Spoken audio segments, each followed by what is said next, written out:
Hello दोस्तों, कैसे हैं आप लोग। स्वागत है आपका पेगासस लर्निंग एकेडमी में। हमारा ध्येय है learn to find your path. दोस्तों, आज हम आपके लिए लेकर आए हैं 14 फरवरी 2019 को जो एसएससी जीडी का पेपर हुआ था, तो उस दिन की शिफ्ट 3 के जो रीजनिंग के क्वेश्चंस थे 25 क्वेश्चंस, वो हम आज आपके लिए लेकर आए हैं। क्योंकि अब एसएससी जीडी के पेपर आने ही वाले हैं, बस 15 दिन रह गए हैं, तो इस टाइम सबसे ज़्यादा ज़रूरी है कि आप रिवीजन पे ध्यान दें। और रिवीजन करने का जो बेस्ट तरीका होता है वो होता है कि प्रीवियस ईयर क्वेश्चंस को ज़्यादा से ज़्यादा करें। तो इसीलिए हम आपके लिए ये 25 क्वेश्चंस लेकर आए हैं। तो चलिए टाइम ना वेस्ट करते हुए देखते हैं अपना पहला क्वेश्चन। तो हमारा पहला क्वेश्चन है कि किसी कोड लैंग्वेज में DIG को 60 लिखा गया है, तो उसी कोड लैंग्वेज में फीड FEED को क्या लिखा जाएगा। तो चलिए देखते हैं इसमें क्या लॉजिक है। ये है DIG, इनका प्लेस वैल्यू देखते हैं तो इसका 4, इसका 9 और इसका 7। तो अगर हम देखें इनका सम कर लें तो यहाँ से हो जाता है 9 और 4 13 और 7 20, और 20 को 3 से मल्टीप्लाई कर दें तो ये हो जाता है 60। अब देखते हैं क्या यही पैटर्न हमारा फीड के लिए लागू होता है या नहीं। तो ये है FEED। तो F की प्लेस वैल्यू 6 होती है, E की 5 5 और इसकी 4।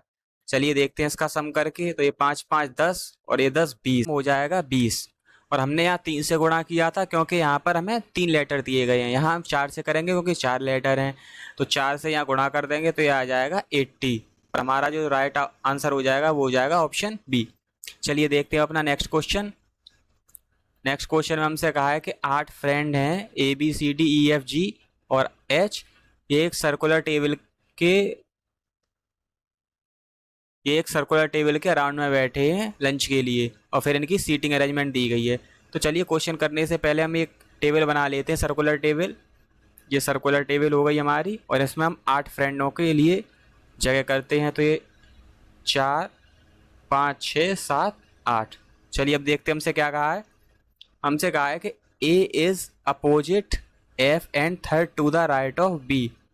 यानी A जो है वो F के तो अपोजिट में है, तो A यहाँ हो जाएगा, और third to the right of B यानी B के थर्ड राइट में है, तो ये इस प्रकार होगी। फिर हमसे कहा है कि G is between F and D। तो F और D, तो G यहाँ होगा और D होगा यहाँ पर। फिर हमसे कहा है कि H is to the left of D, यानी H D के लेफ्ट में है, तो H यहाँ हो जाएगा। फिर कहा है कि E is between C and A। E C और A के बीच में है, तो E यहाँ पर और C यहाँ पर।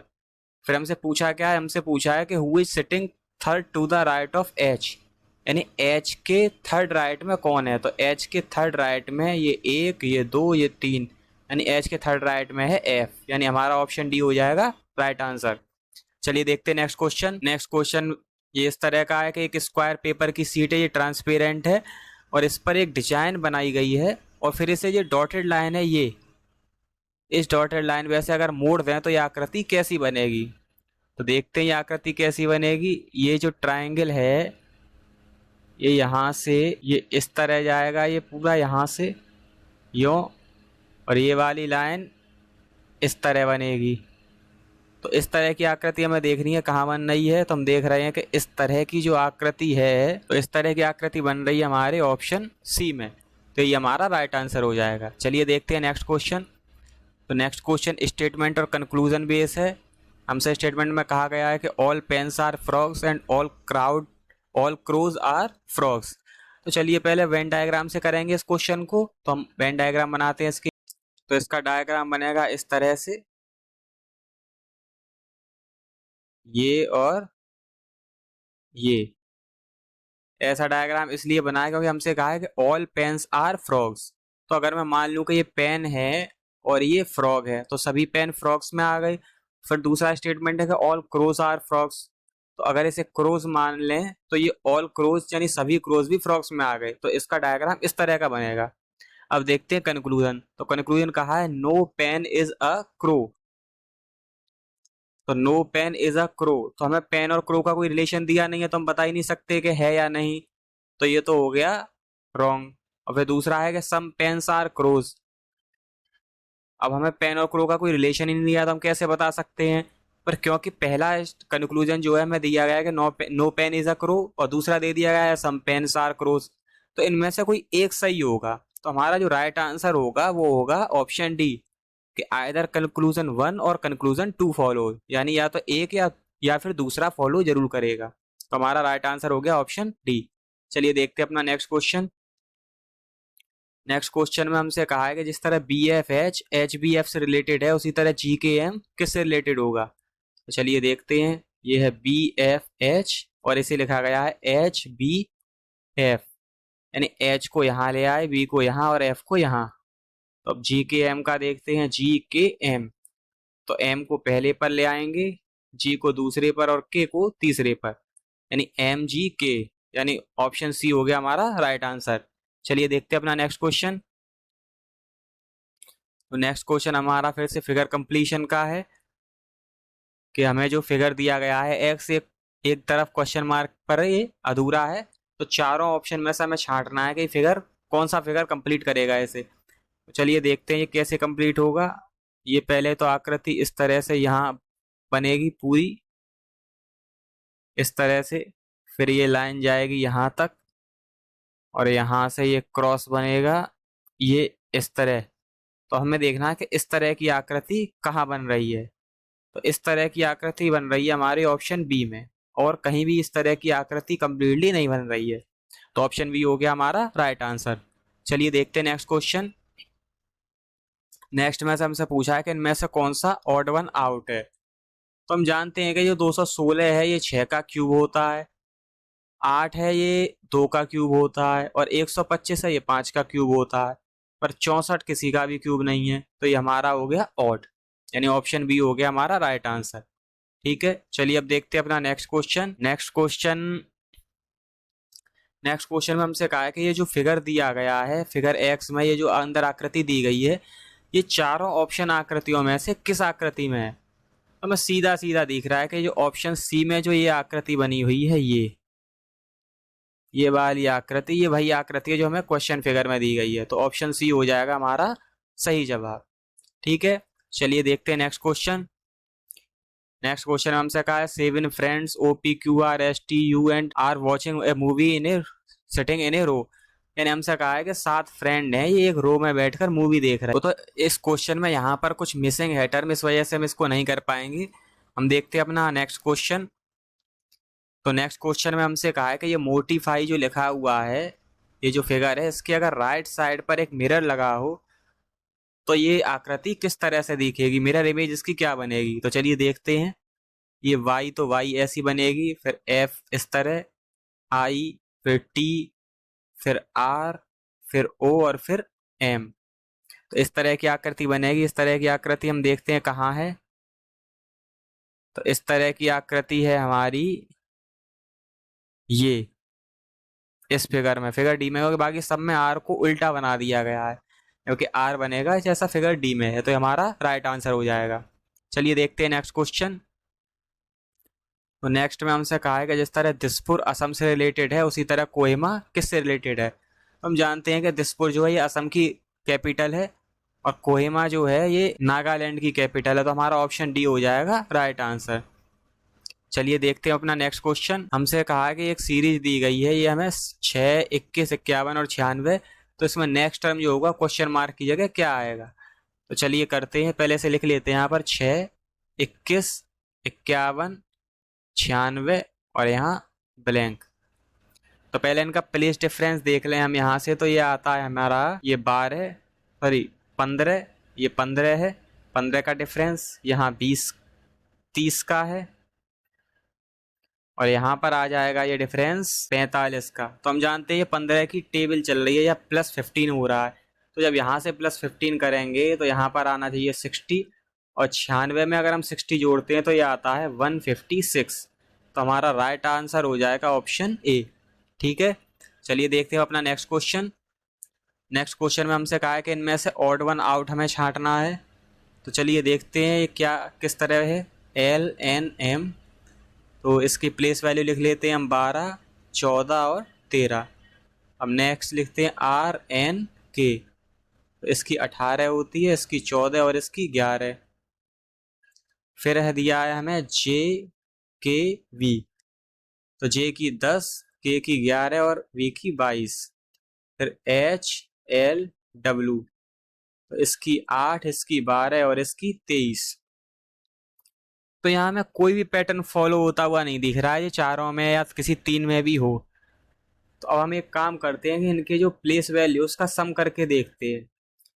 तो यहाँ से अगर हम देखें तो ये 12 और 14 होता है 26, 26 और 13 हो जाता है 39। चलिए अब यहाँ देखते हैं, तो 18 और 14 हो जाता है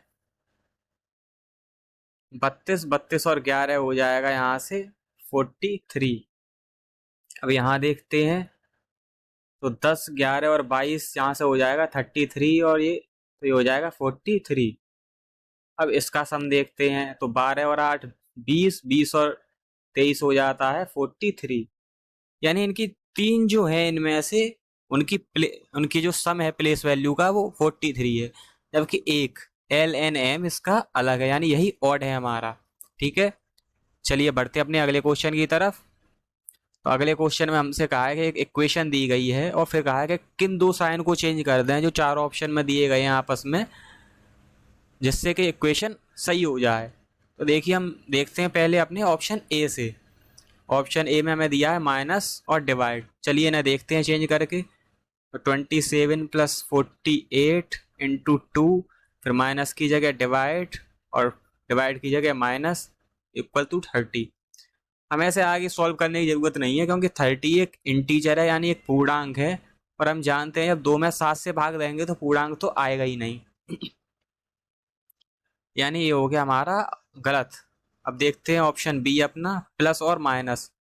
तो फिर 27 प्लस की जगह माइनस, फिर 48 इंटू 2 और माइनस की जगह प्लस 7 और डिवाइड 3। तो इसे देखते हैं सॉल्व करके। तो यहाँ से ये होगा इक्वल टू 30। तो यहाँ भी हम देख पा रहे हैं कि जब 7 में हम 3 से भाग देंगे तो वैल्यू इंटीजर तो आ ही नहीं सकती, हमें लाना है 30। तो यानी ये भी हमारा रॉन्ग आंसर है। चलिए अब देखते हैं ऑप्शन सी। ऑप्शन सी में दिया है मैं इंटू और डिवाइड को चेंज कर दो।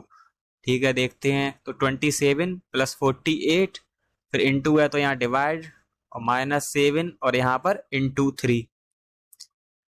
तो यहाँ पर अब हम देखते हैं इसको सॉल्व करके। तो ये 27 और ये हो जाएगा यहाँ पर 24 माइनस ये हो जाएगा 21।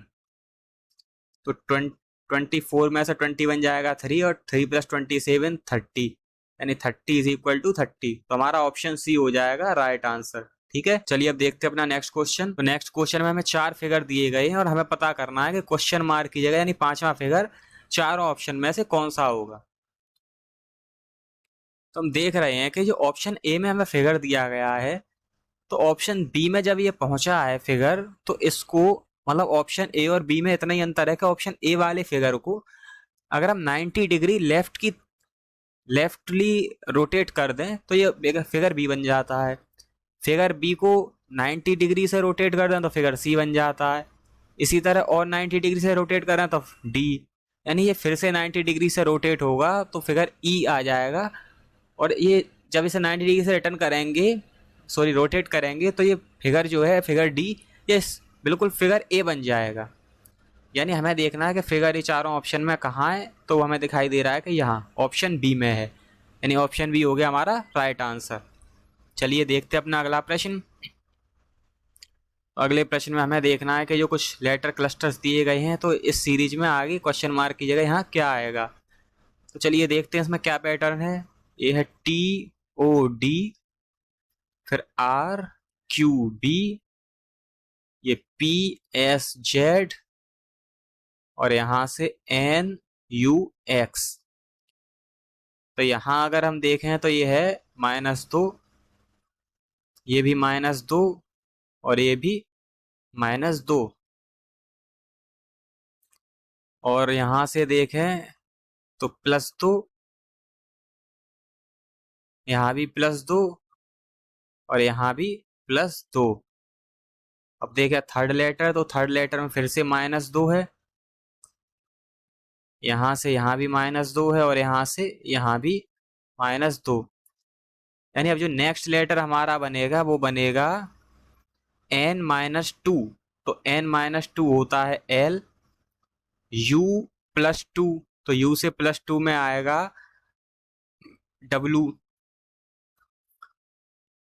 और नेक्स्ट यानी x से -2, तो x से -2 हो जाएगा v, यानी LWV।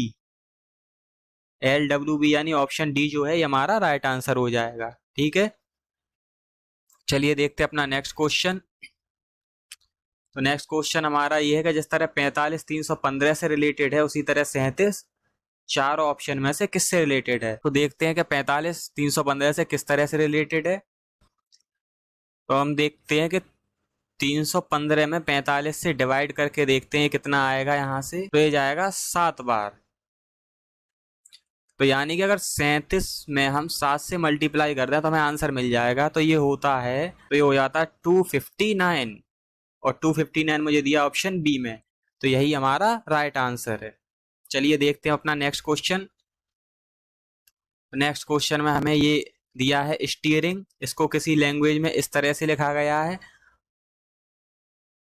और फिर यहाँ पर मिसिंग है, यहाँ पर कुछ मिसिंग है, तो हम इस क्वेश्चन को बाद में देखेंगे। देखते हैं अपना नेक्स्ट क्वेश्चन। नेक्स्ट क्वेश्चन फिर से हमारा स्टेटमेंट और कंक्लूजन बेस है। तो स्टेटमेंट दिए गए हमें कि सम आउल्स आर हॉर्सेस, और दूसरा है सम हॉर्सेस आर हेयर्स। तो चलिए इसे हम वेन डायग्राम से करेंगे। तो डायग्राम बनाते हैं अपना। सम का रिलेशन है, तो सम का रिलेशन के लिए हम इस तरह से बनाते हैं, इस तरह से। ये हो गया आउल और ये हो गया हॉर्सेस, और इनके भी सम का रिलेशन है। सम आउल्स आर हॉर्सेस, और फिर है सम हॉर्सेस आर हेयर्स, यानी अब हॉर्स के साथ हेयर्स का रिलेशन बनाना है। तो चलिए देखते हैं। तो इसे हम इस तरह बना सकते हैं, और इसे हेयर्स HA, और ये जो है ये सम का रिलेशन दिखा रहा है। अब देखते हैं कंक्लूजन क्या दिया है। तो कंक्लूजन पहला है कि सम आउल्स आर हेयर्स। तो आउल और हेयर्स का तो हमें कोई रिलेशन दिया ही नहीं है, तो हम बता नहीं सकते कि क्या सही है और क्या गलत है, तो ये हमारे लिए हो जाएगा रॉन्ग। दूसरा है सम हेयर्स आर आउल्स, यानी यही बात इन्होंने फिर से लौटाल के कह दी कि सम हेयर्स आर आउल्स, तो हमें पता ही नहीं है इनके बीच में क्या रिलेशन है, तो यानी ये दोनों ही कंक्लूजन हो गए गलत। तो हमारा सही आंसर हो जाएगा option D, neither conclusion 1 nor conclusion 2 follows. चलिए देखते हैं नेक्स्ट क्वेश्चन।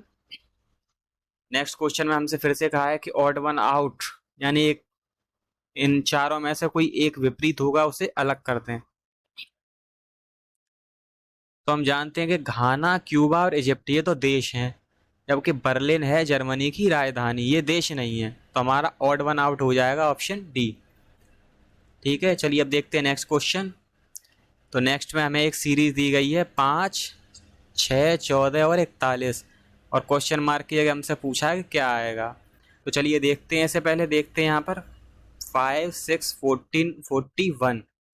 हम एक काम करते हैं, इनकी प्लेस वैल्यू का डिफरेंस देखते हैं। ये 1 है, यहाँ से ये हो जाएगा 8, और ये यहाँ से हो जाएगा 27। तो हमें यहाँ से दिख गया कि ये तो 1 का क्यूब है, ये 2 का क्यूब है, और ये 3 का। तो यहाँ अगला जो डिफरेंस होगा वो होगा 64, यानी 4 का क्यूब, और 64 में या 41 को प्लस करते हैं तो ये आता है 105, और ये हमें दिया ऑप्शन डी में। ठीक है, चलिए देखते हैं अपना नेक्स्ट क्वेश्चन। नेक्स्ट क्वेश्चन में हमसे पूछा है कि ये जो क्लस्टर्स दिए गए हैं, तो क्वेश्चन मार्क की जगह यहाँ क्या आएगा। तो हमें देखना है कि इनका रिलेशन क्या है। तो अगर हम यहाँ से देखें कि 2 और 2 को हम प्लस कर दें तो ये होता है 4, और 4 का स्क्वायर हो जाता है 16। इसी तरह 4 और 2 को प्लस कर दें तो 6, 6 का स्क्वायर हो जाता है 36। तो उसी तरह 5 और 3 को प्लस कर दें तो ये 8, और 8 का स्क्वायर होता है 64, और 64 दिया हमें ऑप्शन सी में। तो ये हो गया हमारा राइट आंसर। चलिए देखते हैं अपना नेक्स्ट क्वेश्चन। तो नेक्स्ट क्वेश्चन ये हमारा पहले भी काफ़ी शिफ्टों में आया हुआ है। तो इस क्वेश्चन में कहा है कि JKLMN और O ये 6 टीचर हैं, और इनमें प्रत्येक टीचर एक सब्जेक्ट पढ़ाता है एक दिन में, मंडे से सैटरडे तक। तो हमें ये देखना कौन सा टीचर क्या सब्जेक्ट पढ़ाएगा। तो इसके लिए पहले हम टेबल बनाते हैं। तो टेबल होगी इस तरह के, टीचर, यहाँ डे और यहाँ पर सब्जेक्ट। हम डे के नाम भी लिख लेते हैं, ये मंडे, ये ट्यूसडे, ये वेडनेसडे, ये थर्सडे, ये फ्राइडे और ये सैटरडे। तो अब हम देखते हैं हमसे क्या कहा है। हमसे कहा है कि जे आर्ट पढ़ाता है सैटरडे को। तो जे जो है ये आर्ट पढ़ाएगा सैटरडे को। फिर हमसे कहा है कि एल ना तो इंग्लिश पढ़ाता है और ना ही सोशल साइंस पढ़ाता है, लेकिन ये जो है वो थर्सडे को पढ़ाता है। मतलब सब्जेक्ट नहीं पता, पर इसका पता है कि थर्सडे को पढ़ाता है। सब्जेक्ट बाद में पता चल जाएगा। अब देखते हैं कि Wednesday is reserve for math, यानी वेडनेसडे को के जो है ये मैथ पढ़ाता है, ये रिजर्व है। तो ठीक है, के मैथ पढ़ाएगा वेडनेसडे को। फिर हमसे कहा है कि ओ साइंस पढ़ाता है एन से एक दिन पहले, यानी ओ जो है वो यहाँ पर होना चाहिए और एन यहाँ पर होना चाहिए, क्योंकि तभी ये संभव है कि ओ एक दिन पहले साइंस पढ़ा ले। चलिए अब हम देखते हैं हमसे कहा है कि सोशल साइंस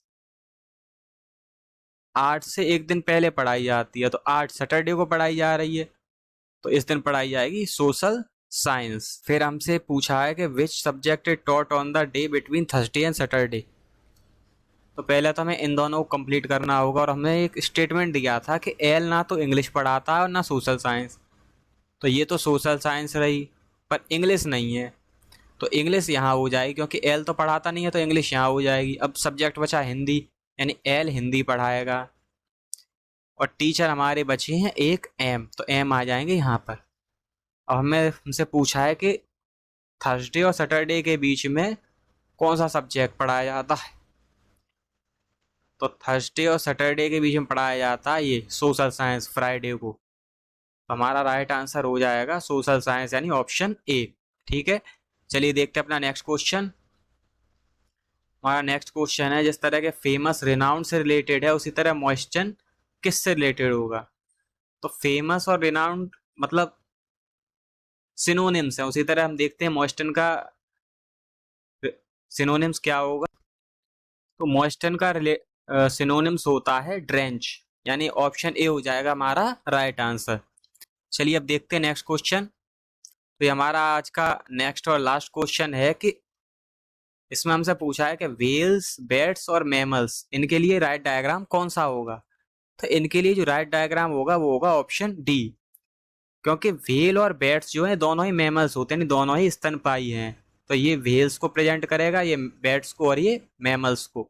तो हमारा राइट आंसर हो जाएगा ऑप्शन डी। तो अगर आपको हमारी वीडियो पसंद आई, आपके लिए यूजफुल हुई है, तो प्लीज़ इसे लाइक करें, इस पर कमेंट करके बताएं कि आपको कैसी लगी वीडियो। अगर इसमें कुछ कमियां थी तो वो भी हमें कमेंट करके बताएं, और इसे शेयर करें अपने दोस्तों के साथ, ताकि वो भी अब जीडी के आने वाले पेपर के लिए इसका लाभ ले सकें।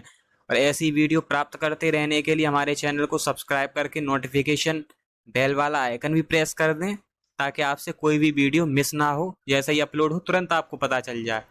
ठीक है, चलिए हम मिलते हैं अपने किसी अगले सेट में, तब तक के लिए पढ़ते रहिए, तैयारी करते रहिए। धन्यवाद।